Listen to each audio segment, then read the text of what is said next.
And welcome back to another daily cribbage. Today is hand review. So we're going to look at 4 different hands and have a little chat about what are the best discards and what we expect out of the game as we continue. So, first hand here, we're at 67 and our opponent's at 42. So our position's already really good. So we're looking to try and maximize our lead and potentially get a skunk if things go right. And we look down at an amazing looking hand, 2, 3, 4, triple 5. And this hand is particularly strong because we hold all the 5s. It stops our opponent from having the 5s, and we also have lots of runs, potentially double runs. So what can we consider here? Well, first of all, we could consider keeping together the triple 5. And this is something that you always consider when you've got triple 5, because not only do the 5s form a triple for 6 points, they also form a 15 for 2 points. So triple 5 is worth at least 8 points. But if we cut a 10, then the triple 5 turns into 12 points. And there are a lot of 10s left in the deck. So that is amazing. And what could we pair that with?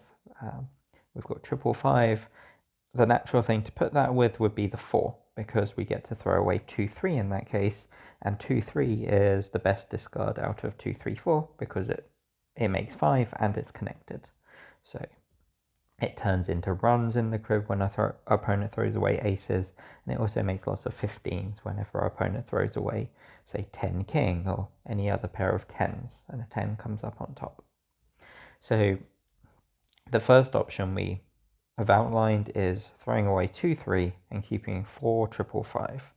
Should be worth noting that that's particularly strong if we cut a 6, because that gives us a score of 23. So 15 for the triple run, and we have 6 points worth of 15s that are made with 4, 5, and 6, and we also get an extra 2 points for the 15 made with 5, 5, 5. So first option, throw away 2, 3. Now the second option is, well, we might want to keep the double run, 3, 4, double 5. And if we do that, then we get to throw away 2, 5. So this is actually quite nice. We get to throw away 5 into the crib. And throwing away 5s into the crib are great because they get to make 15 with all your opponent's 10s. Unfortunately, 2, 5 doesn't make as many runs as 2, 3 does. So 2, 5 isn't going to score as well in the crib. But the hand, 3, 4, double 5, that's going to score a lot of points as well. Immediately it's 8 points, so it's the same as triple 5. But it also improves if we get if we get 10s, but so did the triple 5. It improves if we get a 2. And this is probably where the main difference is. We get 2 points extra if we get a 2, but we only get 4 points extra if we get a 10. So the triple 5 is going to improve to 12 points whenever we cut a 10, whereas 3, 4, double 5 is only going to improve to, well, it's going to improve to 12 point. Wait, sorry. Triple 5, 4 improves to 14 points if we cut a 10, because we get 12 points from the triple 5 and the 15s, but there's also an additional 15 in the 5, 5, 5. 3, 4, double 5 improves to 12 points if we cut a 10. So it doesn't improve to as much. And I think for that reason, 3, 4, double 5 is going to have a slightly lower expected value, potentially even a lower median as well, because the ways that this hand improves to a lot of the to the majority of cuts is by getting an extra 2 points or so. So let's see. And when we throw away 2, 5, we're not getting as many points in the crib. So I think so far triple 5, 4 is winning. The other discard to consider whenever you have lots of 5s in your hand is to consider throwing away a pair of 5s. So what does that leave us with? It leaves us with the run 2 through 5, which is pretty good. It's got a 2, 3 and a 5 in there, so whenever we cut a 10, we improve to 8 points, which, okay, it's not as much as the other discards we were considering, but it's pretty decent. And if we cut any 2 through 5, then we get a big double run for 10 points, which is really nice. And especially if we cut a 3 or a 4, we get an extra 15 in there, so those would be 12-point hands. Oh, actually, as the last 5 as well. If we cut the last 5, that would also be 12 points. So that looks quite nice, and the point of throwing away double 5 is to get a massive crib. A massive crib in this case would be if our opponent throws away a pair of 10s, then our crib is going to be worth at least 10 points, which is a lot more than what we would expect from the other discards. But in reality, our opponent doesn't always throw away 2 10s. They're going to throw away 1 10 and another random card, maybe a middling card like 6 through 9. So that's going to get us 6 points at least, and maybe if we're lucky with the top card, we get some more points out of it. So we should expect around 8 or 9 points from throwing away a pair of 5s. But in reality, the distribution is going to look a little bit more spread out, a little bit more random. And that's the problem about putting all of your points in one basket. With putting all of your points in the basket that is the crib, because those aren't concrete points when you try and score in the crib. Those are sort of potential points, and a lot of random things can happen, so it's very high variance. It's possible that if we throw away double 5, our opponent throws away 4 6 and we get 12 points at least. Yeah. But on the other hand, it's possible that if we throw away a pair of 5s and we don't get anything else happening, we could score only 2 points. So this argument would sort of lead us to say that maybe it's better to keep the 555 in hand, where it's actually putting in a lot of work and getting a lot of points. So in this case, I think that the overall best hand in terms of points is going to be throwing away 2 3, then followed by 2 5. Probably the best 2 5 would be the 2 5 of hearts, since we keep the flushes available. Then maybe there are other 2 5s, and finally the pair of 5s in the crib. Now, the thing that's kind of that goes in the opposite direction to this is the playability of the hands. If we keep 2 through 5 as a run, then that gives us lots of options. We get to play out a 2 if we want to go low. We can play out a 5 if it makes 15. On the other hand, we get slightly fewer options as our hand scores. Handed crib scores more points. So if we throw away 2 5 and keep the double run 3 4 double 5, this gives us a reasonable number of options. But if our opponent, say, leads a 4, then suddenly we are feeling a little bit stuck. If we have if we have 2 3 4 5 and our opponent leads a 4, then we have the very real possibility of playing a 2. That way, if our opponent plays a 3, then we can pair it and we stop the runs. The nice thing to keep in mind is that if you're worried about your opponent getting lots of points on the play through having lots of runs, then the thing that stops runs is a pair. So whenever you make a pair, then you can't have any runs that go through that pair.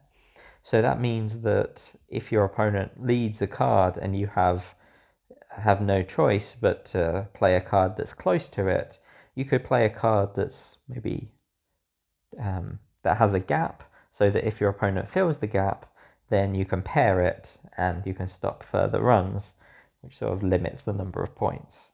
Of course, that can come back to bite you, because once you pair, then your opponent could triple you, but that's the risk you always take when you have cards that are close together. In our case, if we keep 2 through 5, this is quite a lot of different numbers, so we get more options. In the grand scheme of hands, these hands all play similarly because they're all quite clumped together.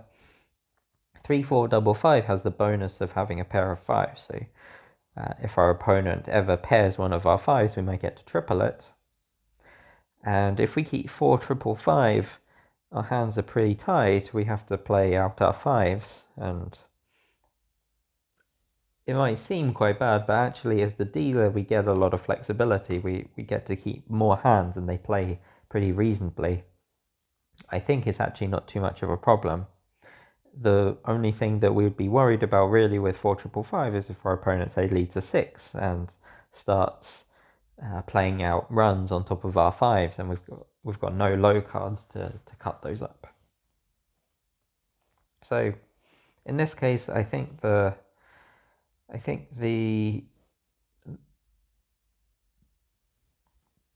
pull from having so many extra points from throwing away 2, 3 is the thing that's probably going to sway us. And I think that the hand 4, triple 5 and the discard of 2, 3 is so good that the fact that we're 3 points away from the next positional milestone starts to matter a lot less. We're already starting to think about getting to the next positional milestone after this hand plus our next pawn. So this is looking so good that I think we just throw away 2, 3, and we are in a position to start making the skunk really possible. So let's move on to the next hand. Very different position now. We are 82 and our opponent's at 54, and our hand is ace 3, 5, 7, queen, king. So all of the odd numbers, plus we are quite far ahead as well in this game. What are we looking to do positionally? Well, we're looking to stop our opponent from getting to their positional milestone at 70. So not throwing away anything too disastrous. And how are we doing? We are falling short of our next milestone, so we don't quite make it to 96. We're going to do that over the course of this hand, plus probably our next dealer. So the phasing is slightly off. We would prefer to be a lot further ahead than we are, or we prefer to be the dealer about now. So that way we would get to score our big clump of points when we get to 96. So let's have a look at the specifics of the hand. We've got ace 3, 5, 7, 9, ace 3, 5, 7, queen, king. So the main things to think about here are, what do we want to keep the 5 with? So we can keep the 5 with the 2 10s, or we can keep 3, 5, 7 and one of the 10s. The ace is always getting discarded here. There's no combo that really wants to keep the ace. The only time we would keep the ace is in the very late end games when we really need all of the different values. So what shall we throw away the ace with? We could throw away with the 7, throw away with 3, or throw away with the king or queen. And I think the thing to realize here is that 3, 5, 7 is 2 points for 15, but it also has a lot of gaps in it, which can be filled up to make runs. So if we keep 3, 5, 7, then whenever we cut a 4 or 6, we get an extra 3 points, which is really nice. And for that reason, I think it's a lot better to throw away ace, king, or ace, queen. And it doesn't really matter but that those discards are suited. The suited discards don't really play a role very often in the crib. They're so rare that it's not worth worrying about. The other option would be to throw away, if we really wanted to keep the 5 with the queen or queen and the king, we could throw away ace7, because ace3, it makes more 15s just because they're lower cards. So if our opponent throws away ace10 on their own, then they get the ace-3. It is worth noting that, yeah, ace3 does make runs if our opponent throws away 2s, but ace7 also makes it's one of these self-blocking discards, but this one makes 4 points whenever our opponent throws away 7. So 7-7 ace for 4 points could happen. Of course, there are more 2s left in the deck, but I think that the bigger factor is the fact that the cards are low. So I'd prefer to throw away ace7 over ace3 here, keep the keep the 3 and the 5. Because the other thing we're hoping for as well, if we keep 3-5, 10-10 is cutting a 2, because then we would make some extra 15s with our 2-3 queen, 2-3 king. So I think this one's quite a simple one. Just throw away ace-king or ace-queen. We could discuss the differences between the two, and mostly the difference is how often your opponent's throwing away kings and queens into the crib. So in this case, I think that we're more inclined to throw away kings into the crib because they make fewer runs than the queen. But then if our opponent knows that and knows that we're heavily throwing away kings, then maybe they're throwing away kings more themselves exploitatively. I think that on balance we should be just throwing away ace-king though, because there are plenty of other situations where we have to throw away queens. So here, I think simply throw away the ace-king and keep 3-5, 7 queen. And since we're to play first, the question is, what do we lead? And I think that leading the 7, the queen, and sometimes the 3, it's all fine. I think I'm leaning less towards leading the 3 here because it stops our hand from having such a nice spread of numbers. I'd like to keep those spread of numbers for later. So if we lead the 7, our opponent goes 8, then we can play the 3 in order to stop any runs.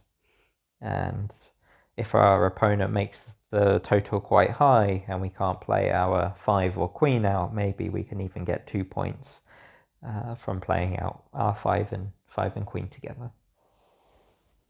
So I think that's everything about this hand. Let's move on to the next one. 5, 7, 7, 8, 9, queen. We're at 40 points, our opponent's at 33. We are slightly ahead. It's our crib, and it's our opponent's crib, and we're going to make it to our milestone at 44. And the question is, how do we want to make it there? Do we want to make it strongly? Do we want to throw away 5 queen and keep 12 points? Or do we want to just about make it and throw away something safe, like 9 queen? I think the only options here are throwing away 5 queen and 9 queen. And the answer, in my opinion, is we should throw away 5 queen here. Our opponent's not really threatening to catch up in a big way. They are 11 points behind the milestone, and even if things go quite well for them here, I don't think they're going to be in a position to beat us to the next milestone. So giving ourselves the opportunity to put ourselves well ahead in the race so that we're ready to endure any bad hands that follow is, I think, a really good option. Also, 7, 7, 8, 9, it plays just fine, especially compared to 5, 7, 7, 8. 5, 7, 7, 8, if anything, is not going to play as well. I think we're going to be worried about having our 5 trapped a lot of the time. So 5 queen here. It's pretty sad because we have to give away 2 points in the crib, and that 5, giving our opponent 5 in the crib is always a lot of points, but I think it's fine. 7, 7, 8, 9 is such a good hand that actually would be willing to throw away even worse. I think we'd even be willing to throw away double 5 into the crib. And maybe if we had to throw away double 5, we'd start thinking about how many points our opponent's going to get in the crib. If they start scoring on average 9 or 10 points in the crib, maybe we're starting to get a little bit worried that they're going to catch us up to the next milestone. Okay. The final hand is a tricky one. This is coming up to an end game. We're both at 109 points, and the hand is 7, 7, 9 Jack, Queen King. So, if we were just looking purely at points here, let's begin with the position here.